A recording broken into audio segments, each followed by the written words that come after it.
Yo, what's up guys? It's Lionel the Builder back again with another video, and today I was just applying for positions, just looking around seeing what's out there, and I came across Synergistic IT. On their website, they've got everything that you could possibly need for any type of position. The full interview questions and answers looks like a great study resource. So I said, bruh, this would make a good video. And I hit record, and here we are. So just so that I know a bit of what I'm talking about, let's go to the top 50 JavaScript interview questions and answers here. It's got 5 parts. It's got all the questions. It's got all the answers. Let's jump into it. Looks like they say that y'all, whenever it's time to actually learn, to actually put in work, the views aren't as high. Let's prove them wrong.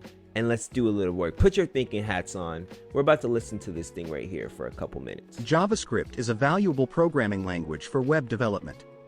It is a client-side language that supports the creation of interactive web pages and web applications to enhance user experience. According to GitHub, it is amongst the topmost coding languages.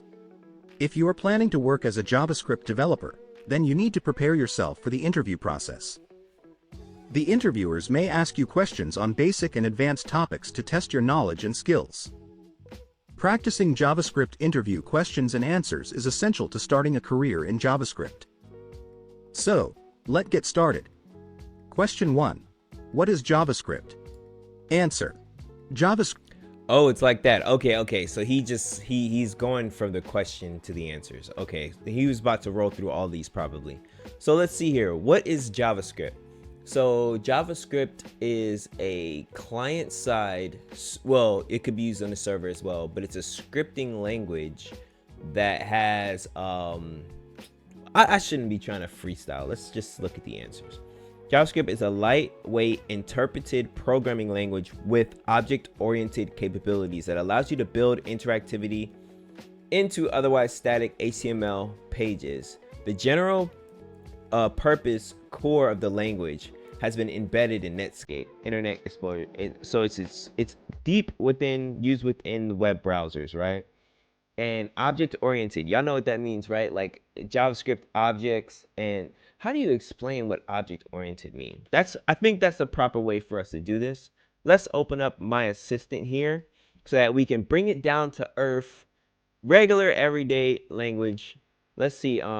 Can you explain what object oriented means in JavaScript, but regular everyday language and analogies? Let me let my cat out of the room real quick while it's thinking. Okay. All right, so object-oriented programming is a way of organizing code by creating objects that represent real-world things or concepts. These objects can have properties and methods. Right. And yeah, I think about it like a real-world object. For example, chair. Its property, this chair's property is black and red. Its function is like sit, right? Anyway, think of a car. A car has various properties that conform certain actions. Properties: color red, sedan. The method would be move forward. Okay, halt, make a sound. JavaScript example. Car. See, they created an object. Here's the properties. Then you have the function when it's driving, a function when it stops, right?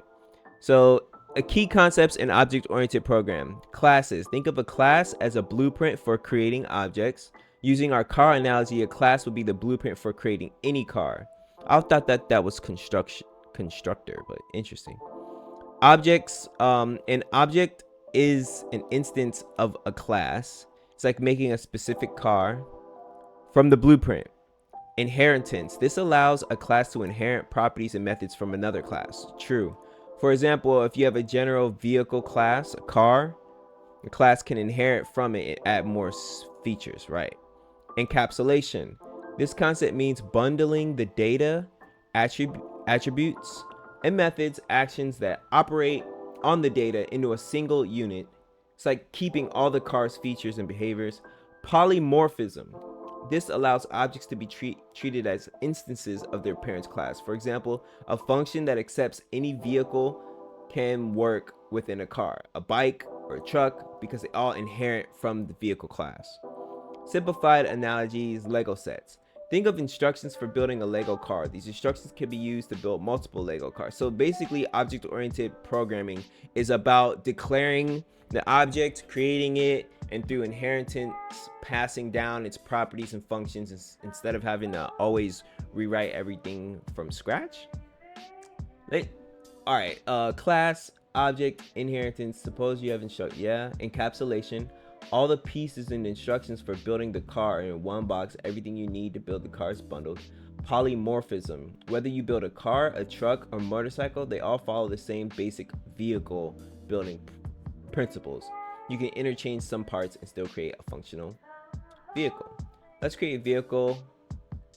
Man, they're taking this class thing serious. Let's create a vehicle class and then a car class that inherits from it. So they use constructor to build a vehicle, accepting the type and the color. This type, then it lets you know how it's gonna be. Then move and stop are two functions. Now the class car extends vehicle. With the constructor, it can straight up get called and then built from there, right? Cool. So that's object-oriented programming. Word. Wow, that was just the first question. All right, we might have to split this up in a couple different parts. So what is the difference between Java and JavaScript? Java is an object-oriented programming language, while JavaScript is a scripting language, OOP scripting language. It creates applications that run on a virtual machine or browser. The code is run on a browser only. Java code needs to be compiled. JavaScript code are all in the form of text. Let's see. Following this example, what is the difference between Java and JavaScript? Yeah, we may need to make this a little JavaScript interview questions like series. I'll make a playlist of these type of videos because I don't want to burn you guys out. Looks like we're only gonna be getting to like 3 at a time or something. Great question. Java and JavaScript are both popular programming languages, but they are quite different in many ways. Let's compare them using relatable analogies and in simple terms. Origins and purpose. Java was created in 1995 by that person, or originally designed to be a versatile, portable, and high-performance language that could run on any device. Thanks to Java Virtual Machine, it's commonly used for building large-scale enterprise applications, Android apps, server-side applications. JavaScript was created by Netscape Brendan Ike in 1995, designed to make web pages interactive. It's literally just for the web pages being interactive. It runs on the web browser and is essential for front-end development. Though now, with Node.js, we use it on the server side as well. Type of language. Java is a compiled language. Java code is written and then compiled into bytecode, which runs on the Java Virtual Machine. This means you need to compile your code before it can run. Strongly typed. You must explicitly declare the data types of each variable, like an int being a string. So that kind of reminds me of TypeScript. Correct me if I'm wrong in the comments. JavaScript, interpreted language. JavaScript code is executed directly by the web browser or Node.js without needing separate compilation step. It's weakly typed. Variables are dynamically typed, meaning you don't have to declare the type explicitly. The type can change at runtime. Syntax and usage. Similar to C++ with strict. Java is similar to C++ with strict rules. Usage, often used for building standalone applications, backend servers, and Android applications. Example, public class, car, private string, color, private string, model, private int, year. So it's saying that each of these things are a string, model. This is an integer number. It's the year. Public, yeah. So you get it. You get. It's basically what we just did, but showing how to do it in Java. Creating a car, with its functions and such. Wait, public void honk. Interesting. Syntax, JavaScript. The syntax is looser, more flexible, and compared to Java, it allows for rapid development and testing. Primarily used for adding interactivity to web pages with Node.js, though, it's also used for server-side programming. What does that mean? Server-side programming is, things on the back end, basically. Environment. Java runs on Java Virtual Machine, which allows Java applications. It's commonly used in enterprise and environments, Android development, or large-scale systems. JavaScript runs on web browsers and Node.js. It's commonly used in web development. Performance. Java is faster because it's compiled in a bytecode, suitable for performance-critical applications. JavaScript is slower compared to Java for some tasks because it's interpreted, and is optimized for web interactions. It typically runs fast enough for most web applications. Learning curve. Java has a steeper learning curve because it requires understandings of concepts like object-oriented programming, data types, and memory management. More verbose, requires more lines of code to accomplish the same tasks compared to JavaScript. JavaScript has a gentler learning curve, more forgiving, easier for beginners. That's probably why most of us new guys start with JavaScript. So Java is like a traditional, well-organized corporate office. It has strict rules, requires formal process, compiling, and designed to handle large-scale, complex tasks efficiently. Sounds like it'd be a good idea for some of us new guys to go back into something like Java or any type of thing that's related to that, right? C++, C#, C++, F#. JavaScript is like a flexible, modern startup office. It's fast, dynamic, and allows for quick changes and interactions, making it ideal for web development and interactive user experiences. Okay, we did two, so let's do one more. So we'll do these 3 at a time. What are the data types supported by JavaScript? All right, y'all should know this, but we can go through this on our own. So that's interesting.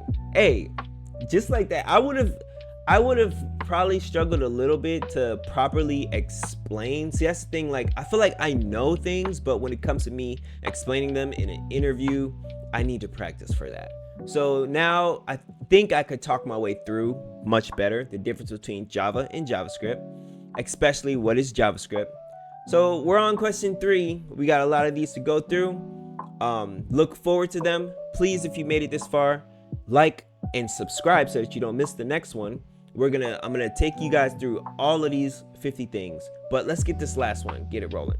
The data types supported by JavaScript.